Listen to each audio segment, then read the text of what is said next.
नमस्कार, मैं Sanoj Mishra, film director हूँ, लेखक हूँ और पिछले 28-30 सालों से मुंबई में फिल्म से ही जुड़ा रहा हूँ। Assistant director, as a director 15-16 फिल्में हैं करीब मेरी।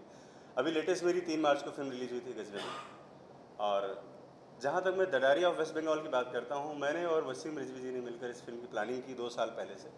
और इन 2 सालों में मैंने बहुत सारा काम किया, रिसर्च किया और पिछले साल से हमने इसका शूट स्टार्ट किया। मैंने इस फिल्म की शूटिंग बंगाल में कभी नहीं की, जबकि मैंने बंगाल क्रिएट किया। मैंने त्रिपुरा में किया, उत्तर प्रदेश में किया, मुंबई में किया। और ये फिल्म अभी 60% कंप्लीट हो चुकी है। इस फिल्म का पहला ट्रेलर 1 महीना पहले रिलीज़ हुआ था। उस पर ही बंगाल पुलिस ने मुझ पर FIR किया है और मुझे वहाँ पर बुलाया गया है 30 तारीख को। आप इससे अंदाज़ा लगा सकते हैं कि जैसे आपने पूछा कि फिल्म पर क्या है, फिल्म में क्या है। ये फिल्म हमारी पूरी तरह से फैक्ट्स पर आधारित है। पूरी तरह से जो धरातल पर जो चीज़ें हुई हैं, जिनके सारे एविडेंस हैं, मैंने उनको लेकर के फिल्म बनाया है, प्लान किया है।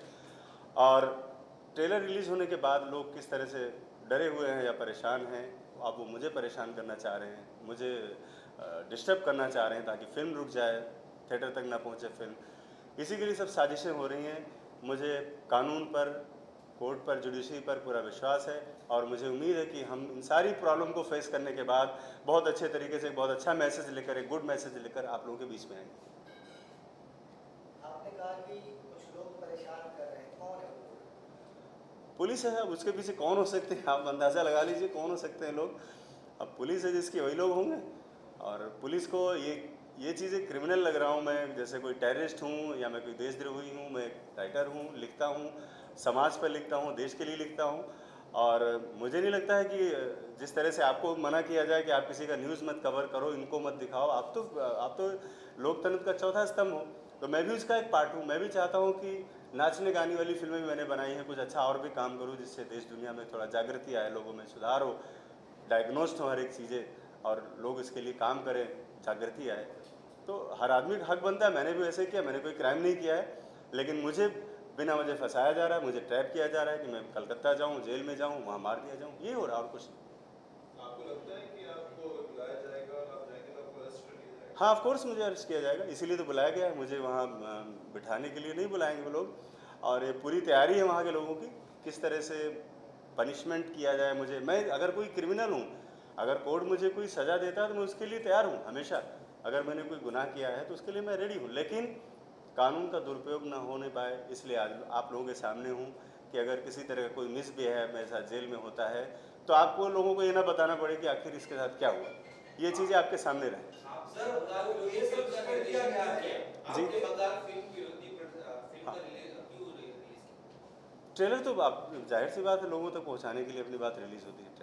ट्रेलर रिलीज़ करने का सब लोग करते हैं। विरोधी फिल्म है ना ये, तो बंगाल विरोधी की बात नहीं है। बंगाल भी मेरा ही है, बंगाल भी देश का हिस्सा है और मैं भी बंगाल का हूँ। मैंने बंगाल में बहुत सारा समय दिया है, मैं उसका दुश्मन थोड़े वहाँ का हूँ। मैं समाज पर काम कर रहा हूँ, वहाँ के सोशल सिस्टम पर काम कर रहा हूँ कि लोगों को कैसे डिवाइड एंड रूल किया जा रहा है, मैं उस पर काम कर रहा हूँ। क्या बीजेपी के पक्ष में? कभी नहीं, मैं किसी पार्टी का हूँ नहीं और ना मैं कोई आइडियोलॉजी मेरी है, ना मैं किसी को अपनी विचारधारा थोपना चाहता हूँ। हाँ, लेकिन जो देश में पार्टी है, जो देश के प्रधानमंत्री हैं, गृह मंत्री हैं, मैं उनसे ज़रूर चाहूँगा कि इन चीज़ों को संज्ञान में लिया जाए ताकि फ्रीडम ऑफ स्पीच तो बची रहे। डेमोक्रेसी को बचाना भी बहुत ज़रूरी है।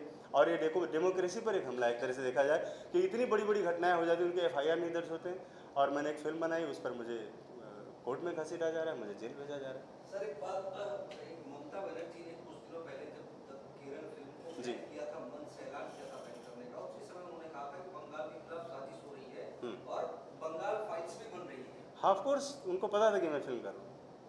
अभी 153A जो सेक्शन लगाया गया है, वो दो धर्म विशेष, जाति विशेष के बीच में वैमनस्य पैदा करने का आरोप है।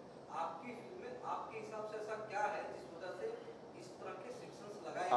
आप देखिए, आप उस कंटेंट के बारे में बताइए, क्या है फिल्म का कंटेंट। अगर आप पूरी फिल्म देखेंगे और पूरी फिल्म जब देखेंगे तो सेंसर से पास होकर आएगी।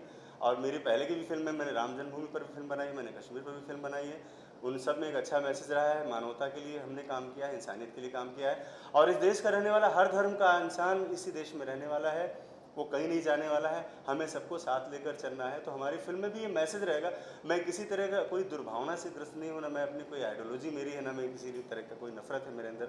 मैं चाहता हूँ कि जो देश में जो माहौल है जो बंगाल में खास तौर पे जिसको लेकर लोग उंगलियां उठाते हैं, वो चीज़ें खत्म होनी चाहिए।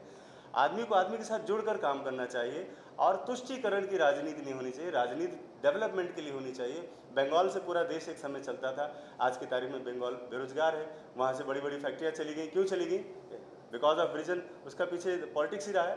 तो एक जो पॉलिटिशियन सिर्फ अपना वोट बैंक बना के वहाँ राज करना चाहते हैं, उसके बजाय आप डेवलपमेंट की बात हो, लोगों को जोड़ने की बात हो, वो मैसेज है मेरी फिल्म में। और इसके अलावा कुछ नहीं, आप फिल्म देखेंगे तो आपको खुद अंदाजा हो लेकिन जाएगा। आपने दो समाज को बांटने का साफ-साफ ये फिल्म इस तरह संदेश दिया हाँ। है। मुसलमानों को आपने नहीं, नहीं, बताया, देखिए, साथ में ये भी बताया है कि मुसलमानों को मेरी- दूसरे लोग बंगाल छोड़ गए। मेरी बात सुनिए, अगर बाहरी घुसपैठी हमारे यहाँ आते हैं, हम घुसपैठियों की बात कर रहे हैं, बाकी तो मुसलमान हमारे घर में, मैं खुद ही उनके यहाँ रहता हूँ, उसकी हम उनसे हमें क्या प्रॉब्लम? हमारे देश के लोग हैं, वो हमारा हिस्सा है वो। लेकिन बाहरी लोग जिन पर हमारा अपना, अगर हमारे देश के मुसलमानों को जो हक है वो अगर बाहरी लोग मारेंगे तो उस पर हमें बात करनी चाहिए, और मैंने की। सर ऐसे में सवाल ये है कि जी। ये फिल्म बनाना आपके जहन में कब आया? क्योंकि जब फिल्म बनाना होता है तो मैं तैयारी होती है। मैं आपको बताऊं पूरा एक। सवाल पूरा कर लीजिए। हाँ जी।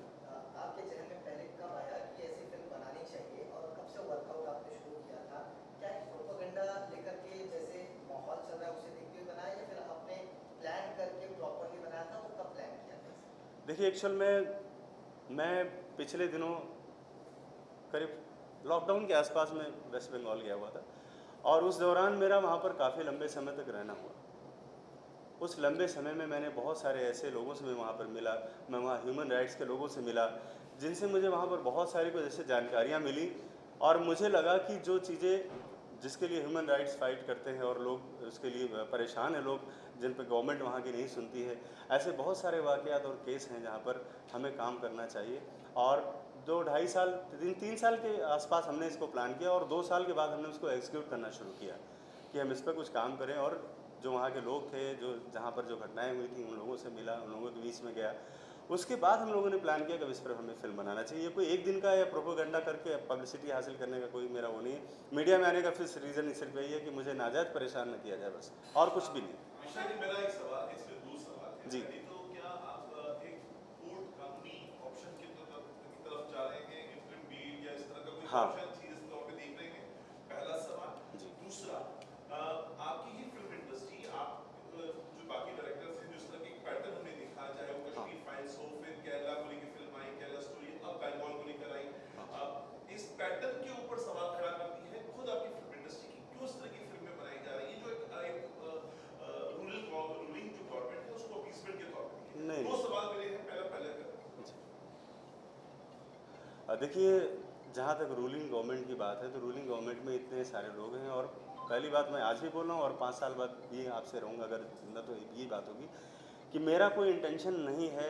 और मुझे लगता है भाई, और लोगों का नहीं, मुझे पता है कि उन्होंने क्या इंटेंशन रहा, किस लिए फिल्म बनाई उन्होंने, लेकिन मेरा सिर्फ और सिर्फ है कि हमारा सोशल सिस्टम, हमारा समाज, हमारा देश, इसके अलावा मुझे किसी से कोई फ़ायदा नहीं चाहिए। मुझे कोई भी इस तरह का कोई गॉसिप में मैं आना चाहता हूँ।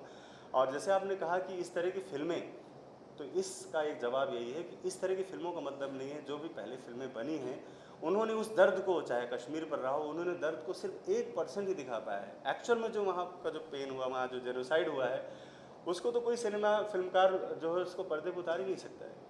तो वो दर्द लोगों के सामने तो कम से कम आए, और ऐसी बातों की पुनरावृत्ति ना हो, फिर से दोबारा ना फिर दोहराया जाए।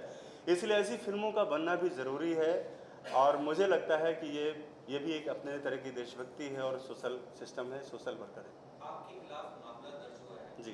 और कब आपको क्या नोटिस दिया और कब जाना? मुझे कल मेल द्वारा नोटिस मिला है मुझे, और मुझे 30 तारीख को वहाँ बुलाया गया है। बाकी लीगल टीम मेरी बात कर रही है कैसे क्या करना है मुझे। अब मैं देखता हूँ क्या हो सकता है उसमें, जो लीगल है। मुझे ज़्यादा कानूनी जानकारी तो नहीं है, लेकिन इतना है कि मुझे पहले से अंदाज़ा था कि मुझे वहाँ की पुलिस इस तरह से परेशान कर सकती है और मुझे जेल भेजा जा सकता है। वसीम रिजवी से जुड़े हुए उनको भी आया है या आपको? नहीं, मुझे ही आया, अभी तक तो उनको नहीं आया, लेकिन हो सकता है भाई, वो भी फिल्म के निर्माता हैं, तो उन तक भी आ कब सकता तक जाएंगे आप? है। मैं मेरे ख्याल से कल जाऊँगा मैं कलकत्ता, इसलिए आज आपसे लोग मिला। एक सवाल ये भी है कि जी। इसमें जो आपने जो सारी चीज़ें दिखाई है, जी। ये आपने कहा 3-4 साल पहले से आपकी रिसर्च शुरू हुई, लेकिन कुछ वाक़ये ऐसे हैं जो रिसेंट में हुए। हाँ, आज तक की कहानी है। मैं जब से शेरशाह सूरी का जब से वहाँ पर शासन था, वहाँ से मेरी फिल्म शुरू होगी और आज तक आती है कि आज का सिस्टम कैसे हुआ, कैसे वहाँ पे अंग्रेज लोग आए, कैसे फिर कम्युनिज्म वहाँ आया, कैसे कैसे चीज़ें हुई, कैसे देश से अलग थलग चला गया, एक अलग ही मेंटलिटी लेके चलता चला गया, कैसे लोगों ने वहाँ पे कंप्यूटर का विरोध किया, कैसे वहाँ पर चीज़ें पिछड़ती चली गई, जो सबसे आगे था वो सारा कुछ बहुत बारीकी से इस फिल्म में दिखाया गया है। और मैंने बहुत मुश्किल से इन सबको 2 सवा 2 घंटे में समेटने की कोशिश की। कल आप कहाँ जाने वाले हैं? कल आप कहाँ जाने वाले होंगे? मैं वेस्ट बंगाल जा रहा हूँ। सर एक सवाल ये भी है, जितेंद्र नारायण जिस तरह ममता बनर्जी को टारगेट करते हुए बता रहे हैं कि सफेद साड़ी में बैठे एक आत्मा के रोल में हिंदुओं के लिए सामने आ रही है, इसके बारे में आप क्या कहना चाहेंगे? देखिए, वो ये फिल्म में ममता जी का पहली बात तो कोई रोल नहीं है इस फिल्म में, और क्योंकि मैं ममता जी पर कोई फिल्म बनाऊंगा तो मुझे उनसे परमिशन की ज़रूरत होगी।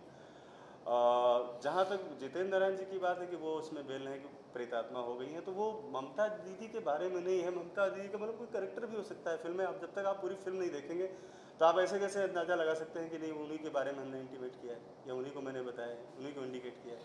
ऐसा नहीं, फिल्म में ऐसा कोई आपत्तिजनक चीज़ नहीं है जिससे लोगों को, जो भी है फैक्ट्स हैं, सच्चाई पर आधारित film. Thank you so much, धन्यवाद, बहुत बहुत धन्यवाद आपका।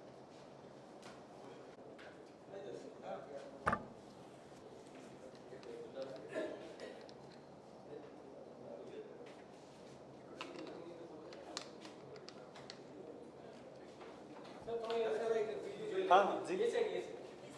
बड़े सर कहाँ गए? आप एक प्रमुख किरदार में फिल्म में, तो आप वहाँ क्यों भाग रहे हैं?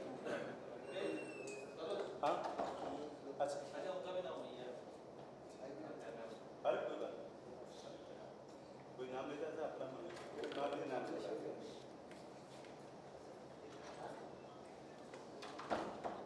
क्या कहना चाहेंगे इस बारे में? हाँ? आप, मैं तो ये कहना चाहूँगा कि उदासी नहीं है। हाँ मैं अरे